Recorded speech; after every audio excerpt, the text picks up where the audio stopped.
ఈ నార్సింగ్ ఇష్యూ ఏంటండి అసలు? అంటే యాక్చువల్గా అది మనము ఒక గెస్ట్ హౌస్ కింద అది తీసుకున్నాం. అంటే గెస్ట్ హౌస్ కూడా కాదులేండి, ఒక రియల్ ఎస్టేట్ ఆఫీస్ కింద తీసుకున్నాం మనం. అది ఎవరంటే కనుక ఫస్ట్ అసలు వద్దనుకున్నాం, కానీ అది ఆ కింద ఓనర్స్ మా ఫాదర్కి తెలుసు, మా ఫాదర్కి బాగా తెలిసిన వాళ్ళకి కూడా వాళ్ళు బాగా తెలుసు. అట్లా ఎందుకు కలుద్దామని చెప్పేసి వాళ్ళు తీసుకోమన్నా ముందు వద్దనుకుని కూడా ఏంటంటే ఆ అంకులు ఏమన్నారంటే, ఉషా నువ్వు ఉంటే మేము కూడా ఇక్కడ ఉంటాం, మాకు బాగుంటుంది అని అన్నారని ఒక ఇదితో సరే అని తీసుకున్నాం. కానీ లేకపోతే అంత దూరం వెళ్ళి మనం ఆఫీస్ తీసుకోవాల్సిన అవసరం లేదు. అది తీసుకున్న దాని మీద తర్వాత బిజీగానే ఉండి మనం ఈ సినిమా కృష్ణవిందు విహారీ హడావుల్లో ఉండి పెద్దగా వెళ్ళటం కూడా కుదరలేదు. మధ్యలో ఏదైనా స్టోరీ సిట్టింగ్స్కి మేము మా డైరెక్టర్ని తీసుకుని నేను వెళ్ళేదాన్ని. అయిపోయింది. తర్వాత అది పెద్దగా వెళ్ళట్లేదు కదా అన్న ఉద్దేశంతో ఒకసారి మా బుజ్జిగారు ఉన్నారు కదా, బుజ్జిగారికి ఏంటంటే మేము తిరుపతి వెళ్దాం అనుకున్నామండి. తిరుపతి అంటే శౌర్యని అడిగితే శౌర్య ఎవరిని అడగడం, వచ్చింది ఇప్పుడు ఏంటంటే ఎవరిని ఏం అడగడం. ఇలా అంటే అమ్మ మీకు తెలుసు కదా మీరు ఎవరితోటని చేయించుకోండి అన్నాడు. సర్లే అడిగితే దర్శనం టికెట్స్ అని ఏం చేశారంటే బుజ్జిగారు ఒక అతనికి ఫోన్ చేశారు, సాగర్ అన్న అతనికి ఫోన్ చేసి అతను మామూలుగా చేస్తానంటే అతనికి కూడా ఈ బిల్డింగ్ ఇప్పించినప్పుడు వాళ్ళు కూడా తెలుసు అతనికి. అయితే ఇలా టికెట్లు అని అంటే సరే అన్న చేసేసానని చెప్పేసి టికెట్లు అన్నీ పెట్టేశాడు.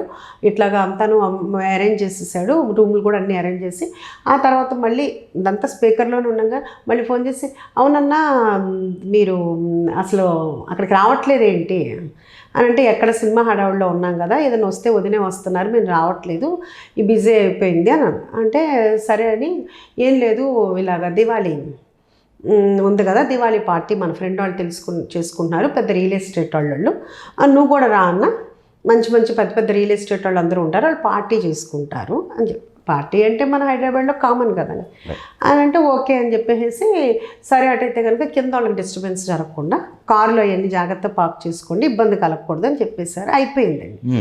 అది అయిపోయిన తర్వాత ఒక 3 డేస్కో సండే రోజున అనమాట అది. అసలు అది మర్చిపోయాం మేము, ఏంటి ఇవ్వాలి అనే సంగతి కూడా టికెట్ వాళ్ళు పెట్టుకుంటున్నారు ఇవన్నీ విషయం కూడా మనం మర్చిపోయాం. అయిపోయింది, మన వాళ్ళకి ఫోన్ చేయలే. ఆ రోజున మాకు ఇక్కడ ఎక్కడండి బల్కంపేట అమ్మవారు అక్కడ టెంపుల్ దగ్గర ఏదో ఉందని చెప్పేసి అక్కడికి మేము వెళ్ళాం. నేను మా హస్బెండ్ అందరూ వెళ్ళిన తర్వాత ఇంకో చోట కూడా ఏదో పూజలు ఉన్నాయని అక్కడికి కూడా వెళ్ళాం. సాయంకాలం అయిపోయిన తర్వాత అప్పుడు సడన్గా గుర్తొచ్చింది, అవును వాళ్ళు అడిగారు కదా పార్టీకి అని, ఏమైంది అని నేను అప్పుడు అడిగాను ఇలా బుజ్జిని. అవునమ్మా నేను మర్చిపోయాను అని చెప్పేసి ఫోన్ చేస్తే అక్కడ వాచ్మెన్ వాళ్ళు తీసేసుకున్నారు. ఏంటి అంటే వాచ్మెన్ అక్కడ ఓనర్ దగ్గర ఒక కీ ఉంటుంది, మా దగ్గర ఒక కీ ఉంటుందండి. ఆ వాచ్మెన్ ఏం చేశాడంటే మేము ఇమ్మన్నామని చెప్పి ఓనర్ దగ్గర కీ తీసేసుకున్నాడు. మేము కీ కూడా ఇవ్వలేదు మనం. సరే వాళ్ళు అక్కడ మామూలుగా ఉన్నారంటే సరే అటైతే జాగ్రత్త, అక్కడేమి ఇబ్బంది కలగకుండా అని తర్వాత ఆ రోజున సరే అని ఈయన బయటకు వెళ్ళారు. నేను ఉన్నప్పుడు అదేంటి బుజ్జిగారు ఆ రోజు ఎప్పుడూ లేదు, నేను ఈ నోవటల్లోనే ఎక్కడో ఏదో మ్యూజిక్ కాన్సర్ట్ ఏదో జరుగుతుందంటే మా ఫ్రెండ్ రమ్మనమంటే సర్లేని వెళ్తుంటే బుజ్జిగారు అన్నారు, అమ్మ పొద్దున్నే మేము తెల్లారి తిరుపతి వెళ్ళాలండి. సరే అటైతే కనుక ఒకసారి వెళ్ళేసి వస్తాను, అక్కడ వాళ్ళు ఏమన్నా ఇబ్బంది పెడతారో ఏమన్నా అవుతుందేమో, అదేంటి ఇబ్బంది లేకుండా గోల్ చేయకుండా చేసుకోమని చెప్దామని అంటే సరే తొందరగా వచ్చేసేమని. కరెక్ట్గా హైటెక్ సిటీ దాకా కూడా వెళ్ళారో లేదో వెంటనే కాల్ చేశారు, పోలీసులు వచ్చారంట, అదేంటి అని నేను వెనక్కి తిరిగి వచ్చేస్తున్నాలే. అదేంటంటే అది వాళ్ళే చూసుకుంటారు, మనకేం సంబంధం, అవన్నీ కామనే కదా, అంటే పార్టీ చేసుకున్నప్పుడు ఎవరో వస్తారు ఇది చేసేస్తారు కదా, అవన్నీ కామనే కదా, ఇంకా వాళ్ళకే చెప్పాను వాళ్ళే చూసుకుంటారు కదా, ఇంకెందుకు మనకి అని చెప్పేసి అన్నారు. అయిపోయింది. కట్ చేస్తే నాకు నందిని రెడ్డి గారు కాల్ చేశారు. కాల్ చేసి ఉష్ గారు ఏంటి మొత్తం మీ అంతా టీవీలో వచ్చేస్తుంది అది ఇదని. ఏమొస్తుంది టీవీలో మాకు అర్థం కాల. చూస్తే ఈలోపు మా హస్బెండ్ బయట ఉన్నారు, ఆయన కూడా ఫోన్ చేసి ఉషా అంతా టీవీలో ఇలా వస్తుందంటే నేనేం చెప్పారంటే అవును బుజ్జి చెప్పాడు ఇలా ఏదో పోలీసులు వచ్చారంట, దేనికి అంత కంగారు పడతారా, ఇవన్నీ హైదరాబాద్లో కామన్గా మామూలుగా పార్టీలు చేసుకుంటారు కదా, అలా ఏదో పోలీసులు వచ్చి ఉంటారు, మీకు అంతా కంగారు, నన్ను కంగారు పెడతారు ప్రతిదానికి అని నేను చాలా లైట్ తీసా. మనకేం తెలుసండి ఇదంతా అవుతుందని అన్న తర్వాత ఇలా అయిందని తర్వాత అప్పుడు మనం పిఆర్ఓ వంశీశేఖరాళ్ళుకి చేసాం. చేస్తే వాళ్ళు ఏమన్నారంటే అమ్మ ఆ రోజు వరుడు కావాలి సక్సెస్ మీట్ ఉంది ప్రెజంలో, మేము అటు వెళ్ళి ఇటు వస్తాము, మీరు టీవీ 9కి వెళ్ళి చెప్పేయండి అమ్మ అన్నారు. అంటే సరే మేము వాళ్ళకి కూడా చెప్తాము అంటే సరే మేము బయలుదేరాం. కరెక్ట్గా చంద్రబాబు నాయుడు గారు టీడీపీ ఆఫీసు దాకా వచ్చేటప్పటికి ఫోన్ చేశారు, శేఖర్ ఫోన్ చేసి పోయారు, అమ్మ ఏం వెళ్తారు మీరు, అసలు టీవీలో చూస్తున్నారా మొత్తం గక్కోలు ఎత్తిపోతుంది, అది క్యాజ్నో అయ్యేంటి ఆ బాటిల్స్ ఏంటి అయ్యే, అసలు అవి చూస్తే నాకు అసలు దడొచ్చేసిందండి. అసలు అది ఆఫీసు చాలా బాగా చేయించుకున్నామండి. Okay okay. అసలు అది ఒక్కసారి చూసేటప్పుడు నాకే జల్లుమంది భయం వేసిపోయింది అసలు ఒకసారి. అసలు అది షాక్ అయిపోయాము. అయిపోతే మీరే వెళ్తారు, అక్కడికి వెళ్ళి సమాధానం చెప్తారు అసలు ఏంటి. అతనికి ఫోన్ చేస్తే సాగర్కి మీరే ఏదోటి మేనేజ్ చేసేయండి, నేను మా ఫాదర్కి ఒంట్లో బాగాలేదు నేను వెళ్తున్నా. అదేంటి నువ్వు వెళ్ళటం ఏంటి, మాకేం సంబంధం అని అంటే అతను ఫోన్ స్విచ్ ఆఫ్ చేస్తాడండి. ఓకే. ఫోన్ స్విచ్ మాకేం అర్థం కాల. కొంతమంది ఏమో వెళ్ళమంటారు చెప్పమంటారు టీవీకి, కొంతమంది ఏమో వద్దంటారు. మాకేమో ఇది కొత్త విషయం, ఓకే ఏం చేయాలో మాకు అసలు షాక్లో ఉన్నామండి. ఉన్న తర్వాత 2 రోజులు ఇంక అదే పనిగా టీవీలో ఇంకేమీ లేదు, శౌర్య మదరు, శౌర్య ఫాదరు, శౌర్య బాబాయ్ ఇదే పెట్టుకుంటా ఉన్నారు. మాకేం అర్థం కాలేదు. ఇంక 3వ రోజుకి అసలు ఏమని చెప్పారంటే పోలీసులు మా హస్బెండ్ని పిలిచారు, లేదని అన్నారు, అంతా ఎంక్వైరీ చేసుకున్నారు. మన దాంట్లో ఫోన్ నెంబర్లు కూడా అలా లేవండి. ఓకే. వాళ్ళు ఆర్గనైజ్ చేసేవాళ్ళు ఫోన్ నెంబర్లు మా దాంట్లో లేవు. కాల్ లిస్ట్ చెక్ చేస్తారు కదా, ఎవరి దాంట్లో బుజ్జిగారి దాంట్లో లేదు, దీంట్లో లేదు, శౌర్య దాంట్లో లేదు, ఎవరి దాంట్లో చెక్ చేసుకున్నారు లేదు. అందుకనే వాళ్ళు వదిలేశారు మమ్మల్ని, లేకపోతే ఎందుకు వదులుతారండి పోలీసులైనా. అందుకు మాకేమి ఇంటికి ఎంక్వైరీకి రాలా, మాకేమీ రాలా. సరే అని మనం ఊరుకున్నాం. కట్ చేస్తే మళ్ళీ మరుసటి రోజు ఒకసారి పోలీస్ స్టేషన్కి వచ్చి ఒకసారి చిన్నది ఏదో ఇవ్వాలి అంటే నేను అన్న లాయర్ని తీసుకెళ్ళండి అన్న. ఆయన వద్దొద్దు వాళ్ళు ఫీల్ అవుతారు వద్దు అన్నారు. మా వారికి అన్నీ కొంచెం ఇట్లాంటివి ఉంటాయి. కాదండి తీసుకెళ్తే ఎందుకు పోలీసులు కూడా అంటే కాదని వెళ్ళారు. వెళ్తే లేదు మాకు మీది పాత్ర ఉందంట, మిమ్మల్ని అరెస్ట్ చేయాలి. మా హస్బెండ్తో పాటు ఇంకో ఆయన వెళ్ళారు.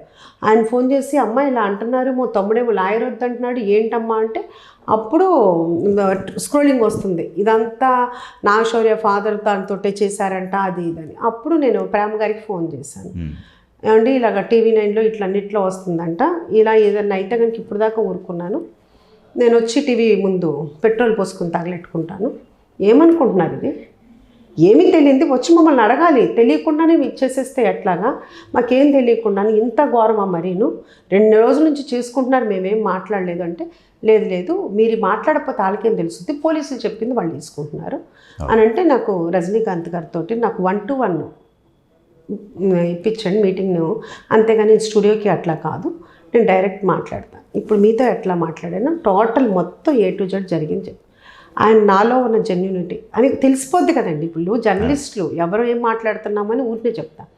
వెంటనే ఆయనకు అర్థమయ్యి ఆయన చాలా విలువైన ఒక సలహా ఇచ్చారు. మీరు అంటే ఎవరికైనా ఇస్తాం కదండి, ఏముంది అని అంటే కరెక్టేనండి, సెలబ్రిటీ ఉన్నప్పుడు మీరు ఎవరికి ఇస్తున్నారో తెలుసుకుని ఇవ్వాలి, ఎవరికి పడితే వాళ్ళకి ఇస్తే కనుక ఇట్లాంటి ప్రాబ్లమ్సే వస్తాయి, అది మీరు జాగ్రత్తగా ఉండాలి. నిజమేనండి, అది మాకు తెలియలేదు, అది మా తప్పే. ఆ తర్వాత స్క్రోలింగ్ తీసేశారు, మనకేమి ఇప్పుడు దాకా ఏమీ లేదు. కానీ జరిగింది ఏంటంటే కనుక మనకు సంబంధం లేకుండా అంత జరిగింది. ఇప్పటికీ పాపం కొంతమంది తెలియని వాళ్ళు నిజమనుకుంటారు.